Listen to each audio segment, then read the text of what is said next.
सादर प्रणाम। मैं नीरजा चौधरी। आज हम शुरू कर रहे हैं बायोलॉजी को, जिसमें हम पढ़ने वाले हैं इकोसिस्टम को, यानी कि जो पारितंत्र है उसके बारे में। क्लास 12th बायोलॉजी का according to CBSE syllabus topic लिया है, जिसमें हम इकोसिस्टम को पढ़ने वाले हैं। इकोसिस्टम बायोलॉजी की लास्ट यूनिट का पार्ट है, यानी कि जिसमें हम इकोलॉजी पढ़ेंगे। उसमें फर्स्ट चैप्टर है आपका, जिसके बारे में हम पढ़ने वाले हैं इकोसिस्टम। टॉपिक में जो कुछ क्वेश्चंस लिए गए हैं वो कंपटीशन के पॉइंट ऑफ व्यू से भी लिए गए हैं, और साथ ही साथ सीबीएसई बोर्ड एग्जाम के पॉइंट ऑफ व्यू से भी कुछ क्वेश्चंस को इसमें इंक्लूड किया गया है।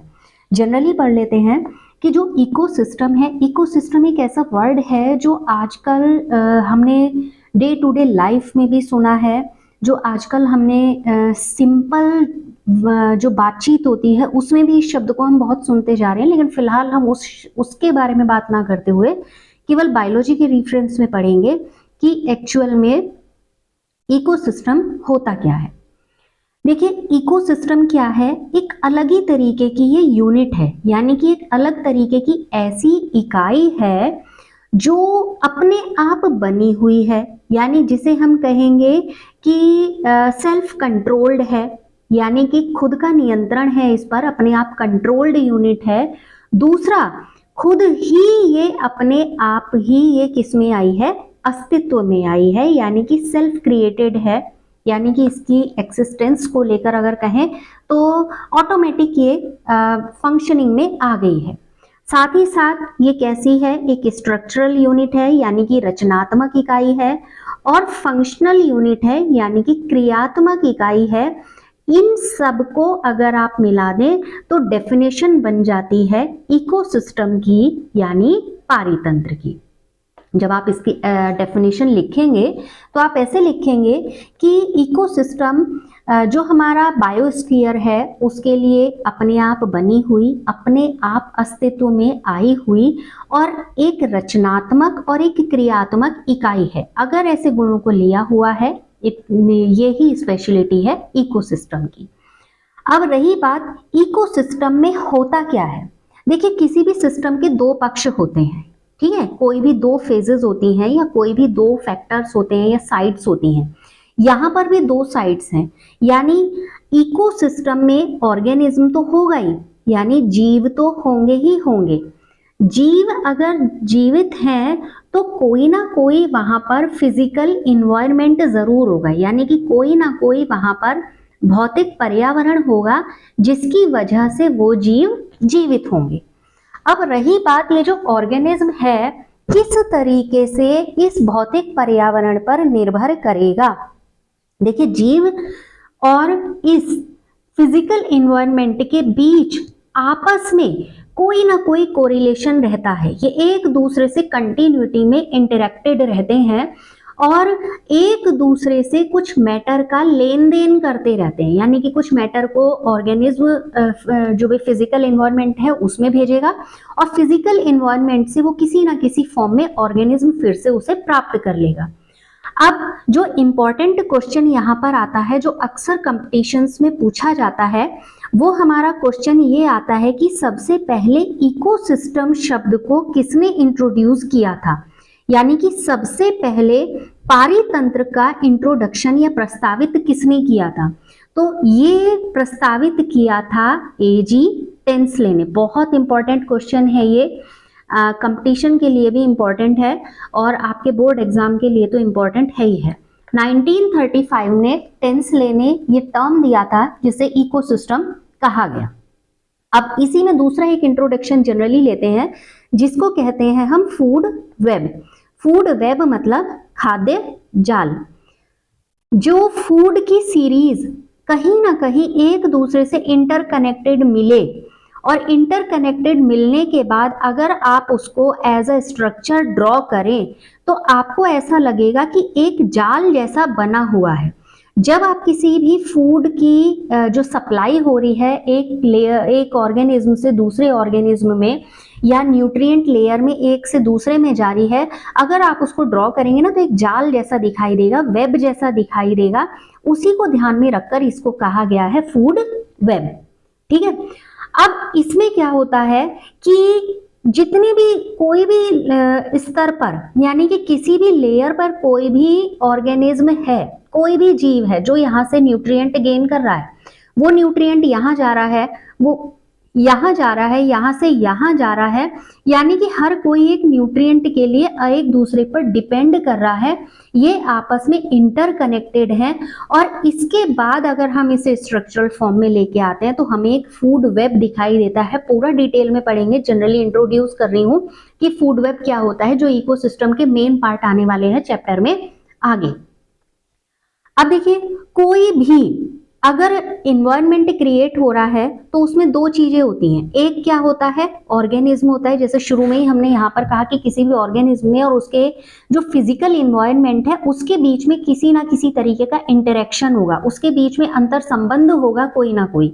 तो यहाँ पर भी क्या होता है कि अगर कोई भी ऑर्गेनिज्म है, वो ऑर्गेनिज्म किसी भी एबायोटिक यानी कि अजैविक पर्यावरण के साथ यानी एबायोटिक इन्वायरमेंट के साथ आपस में कोई कनेक्शन करता है, तो ये बात किसने स्पष्ट की थी, यानी कि किसी ने तो बताया होगा कि कितने भी ऑर्गेनिज्म हो, वो सारे के सारे ऑर्गेनिज्म किस पे डिपेंड कर रहे हैं, उस इन्वायरमेंट पर डिपेंड कर रहे हैं जो कि एबायोटिक इन्वायरमेंट है। एबायोटिक इन्वायरमेंट का मतलब ये हुआ जहां पर जीव नहीं है लेकिन जीव वाला पर्यावरण इनके साथ कोई ना कोई एक संबंध स्थापित कर रहा है। तो ये महत्वपूर्ण बात बताई थी ऑडम में, ये महत्वपूर्ण बात बताई थी ऑडम ने। Other important question, one liner, दोनों ही पॉइंट ऑफ व्यू से, एग्जाम और कंपटीशन।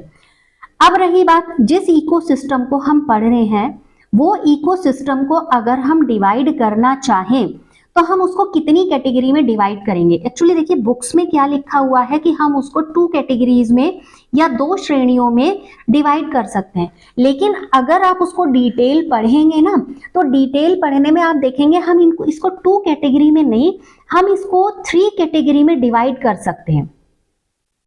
3 कैटेगरी में कैसे डिवाइड कर सकते हैं, देखिए अगर जनरली 2 में ही देखें हम, माना पहले आपको 2 कैटेगरी से समझा देती हूँ। 2 कैटेगरी में क्या है, एक हम कर सकते हैं नेचुरल और एक हो सकता है हमारा आर्टिफिशियल। ठीक है, एक कौन सा हो सकता है, जो प्राकृतिक इकोसिस्टम है और एक जो कृत्रिम इकोसिस्टम है। जो बुक्स में 2 कैटेगरी दिखाई गई है वो 2 कैटेगरीज आपकी दिखाई गई हैं। इस नेचुरल को 2 पार्ट में डिवाइड किया हुआ है। नेचुरल 2 पार्ट में है, यानी कि एक हो गया आपका टेरेस्ट्रियल यानी कि लैंड इकोसिस्टम, हिंदी में बोलूं तो स्थलीय पारितंत्र जिसको हम बोलेंगे, स्थलीय पारितंत्र। अब दूसरा इसमें कौन सा हुआ, देखिए 2 तरीके के क्रिएचर होते हैं, जो या तो जमीन पर रहते हैं या फिर पानी में रहते हैं।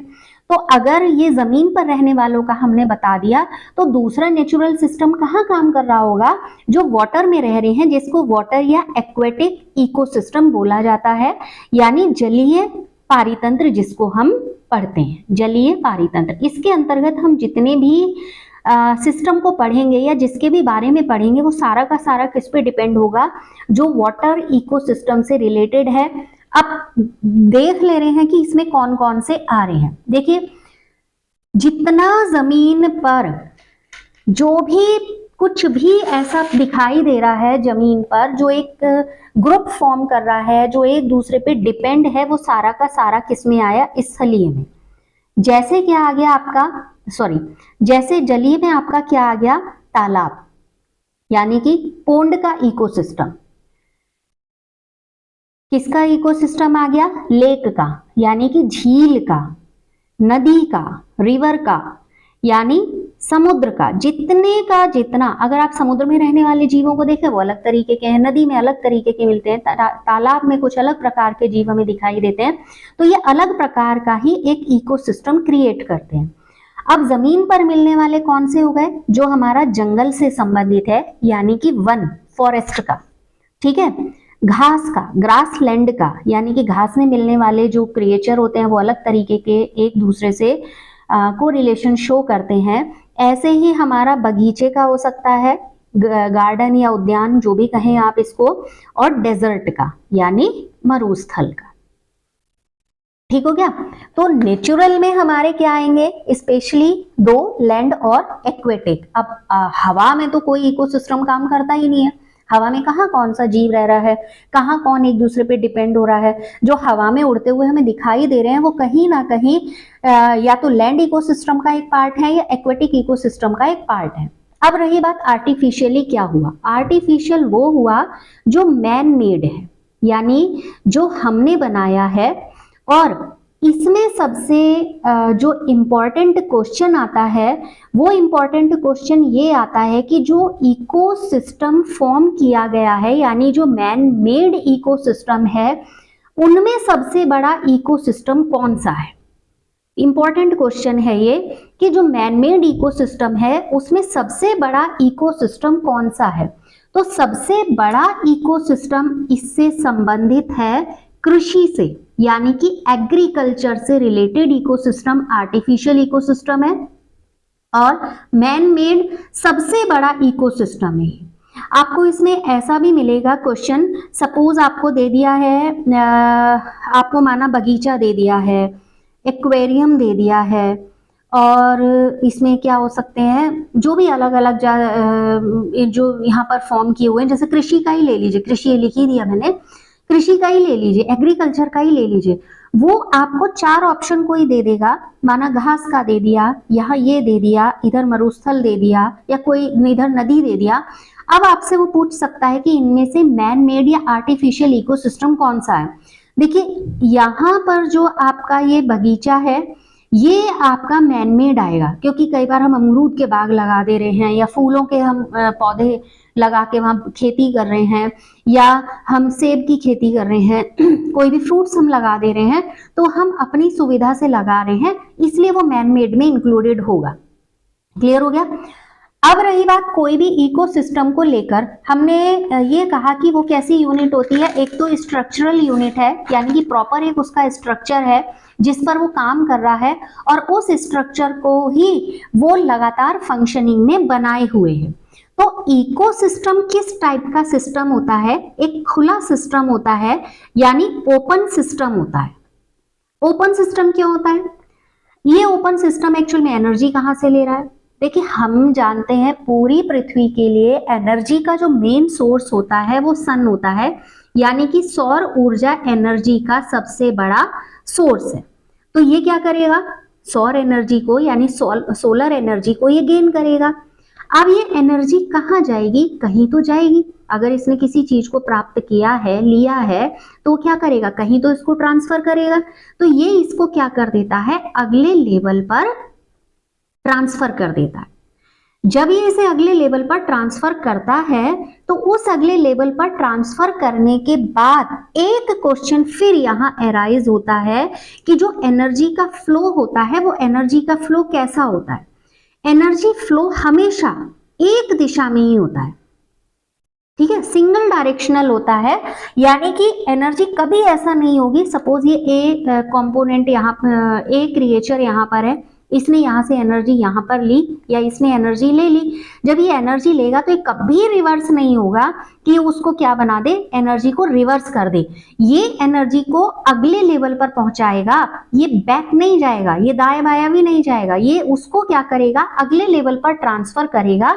इसलिए एनर्जी फ्लो हमेशा सिंगल डायरेक्शन होता है, यानी कि वन डायरेक्शनल होता है, एक दिशा में ही उसका फ्लो होता है, ठीक है। और किस तरफ इसका फ्लो होता है, देखिए सारे इकोसिस्टम का जो बेस है, यानी कि स्टार्टिंग है, वो कहां से शुरू होती है, प्रोड्यूसर से, जिनको हम बोलते हैं उत्पादक, ठीक है। अब ये उत्पादक किसका यूज कर रहे हैं, उत्पादक के अंतर्गत क्या आ गए, आपके जितने भी ऑटोट्रॉफ्स हैं यानी प्लांट्स हैं, वो सारे के सारे हमारे क्या हो गए, उत्पादक हो गए। अब ये अपना फूड कहाँ से गेन कर रहे हैं, सनलाइट से तो गेन कर रहे हैं, तभी तो ये फोटोसिंथेसिस कर रहे हैं और ये फूड बना रहे हैं, ठीक है। अब ये फोटोसिंथेसिस कहाँ पर कर रहे हैं, सनलाइट के उसमें प्रेजेंस में ये फोटोसिंथेसिस का काम कर रहे हैं।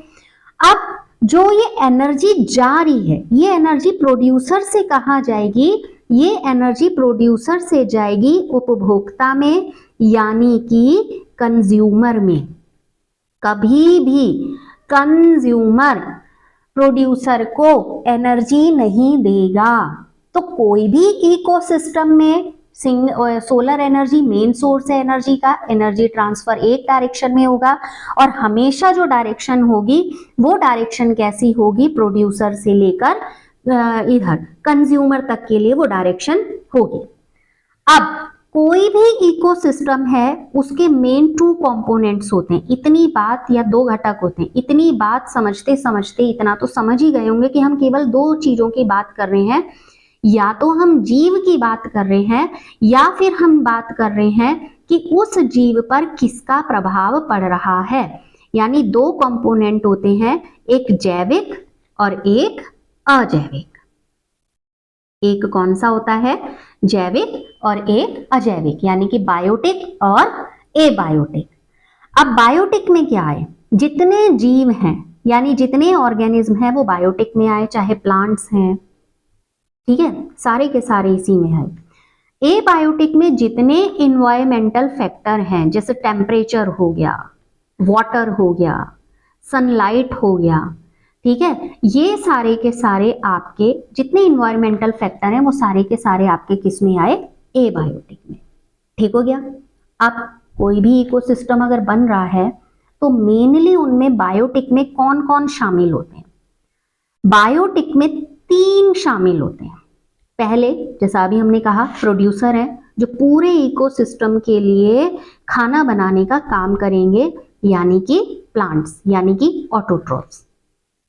इन्होंने खाना बना दिया, कोई तो उस खाने को खाएगा। उस खाने को खाया है कंज्यूमर ने, यानी कि उपभोक्ता ने। जैसे हम भी हो सकते हैं, हम भी हैं, हो क्या सकते हैं, हम भी हैं। हम कौन सा फोटोसिंथेसिस कर रहे हैं, तो हम हो गए या जितने भी जानवर हो गए वो इसमें आ गए। अब कंज्यूमर दोनों तरीके के हो सकते हैं, हर्बीवोर्स और कार्निवोर्स दोनों तरीके के हो सकते हैं। वो भी हो सकते हैं जो क्या कर सकते हैं, केवल प्लांट्स पर डिपेंड हो फूड के लिए, और वो भी हो सकते हैं जो एनिमल्स पर डिपेंड हो फूड के लिए। अब इसको हम डिटेल आगे पढ़ेंगे। उसके बाद यहाँ पर जब प्रोड्यूसर भी मरेगा और कंज्यूमर भी मरेगा, कभी तो मरेगा ही, उसको डिकम्पोज करने का काम जो करेंगे उनको कहा जाता है अपघटक। ठीक है, यानी कि डिकम्पोजर। क्लियर हो गया। इसमें क्या आए, इसमें आए सूक्ष्म जीव यानी माइक्रोब्स, बैक्टीरिया वगैरह, सारे के सारे आए इसमें। तो जितना एबायोटिक फैक्टर है, एबायोटिक फैक्टर में सॉइल भी आ गया, एयर भी आ गया, वाटर भी आए, टेम्परेचर भी, ये सब आ जाएगा। ठीक है, तो एबायोटिक ध्यान में रखिएगा, और बायोटिक में आपके ये तीनों के तीनों आ जाएंगे। तो अगला जो हम वीडियो लेने वाले हैं, उस वीडियो में हम इन्हीं कंपोनेंट से स्टार्ट करेंगे। हम पढ़ेंगे एबायोटिक कंपोनेंट्स और बायोटिक कंपोनेंट्स क्या होते हैं, उनको थोड़ा सा डिटेल पढ़ेंगे। तब तक लगातार साथ बने रहिए। अगले वीडियो में जल्दी मिलेंगे। लगातार वीडियो देखने के लिए आप सभी का बहुत बहुत धन्यवाद।